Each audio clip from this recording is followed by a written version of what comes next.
Here's the headline today. Pre-orders open June 25. Fans are crying. IGN says we can now rejoice because the delay cycle is officially over. Quote, it now looks certain GTA 6 won't get delayed again. Certain. That's the word they used. And look, I get it. After 2 delays, any sign of momentum feels like a win. But let's pump the brakes on the victory lap. We're 5 months out. Pre-orders don't guarantee anything except that Rockstar wants your money locked in early. Now, before you click off, I'm not saying the game will delay. I'm saying the logic here is flawed. And we'll get to why Rockstar's silence is the real story later.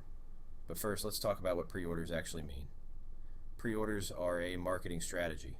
They exist to create urgency, lock in revenue, and generate hype waves across social media. Companies open pre-orders when they're confident in their window, sure. But confident doesn't mean guaranteed.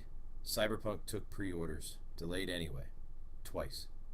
Here's the myth bust. The idea that Rockstar wouldn't open pre-orders if they weren't 100% certain is cope. They're a business. If the game delays, in October they refund your money and reschedule. It's annoying, not apocalyptic, for them at least. What actually reduces delay risk? Silence ending. Marketing ramping up, trailer 3 dropping. Those are the signals that say we're locked in. And guess what? We still don't have. Trailer 3, a price, gameplay details, anything beyond a cover reveal and a pre-order button. Meanwhile, an old alpha build leak resurfaced this week. Shows Lucia robbing a diner. Fans immediately started panicking that it looked rough. Which, of course, it did. It's an alpha build. That's like judging a house by the foundation pour.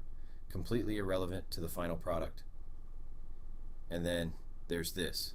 A car performance company in California called Berger Motorsports announced they're pausing operations on November 19th. Customer support, shipping, social media, all delayed. Because their staff will be playing GTA 6. They called it an unprecedented cultural event, which is genuinely funny.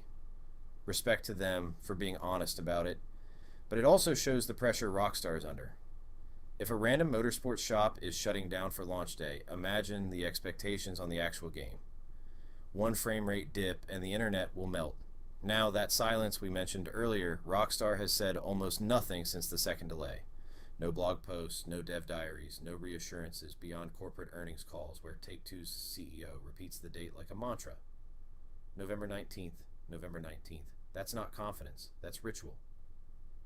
Here's what silence means in this context. Either everything is fine and they're holding cards for the marketing blitz, or everything is fine enough that they don't need to manage expectations yet. Both scenarios end with the game shipping. Probably. But neither one is certainty. Bottom line, pre-orders are a good sign, not proof. The game is 5 months out.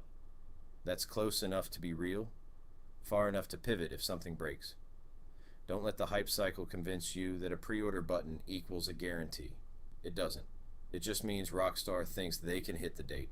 And they've thought that before. Trailer 3 is the real test. If that drops in the next month with a hard gameplay showcase and a final price, then yeah, we're locked in.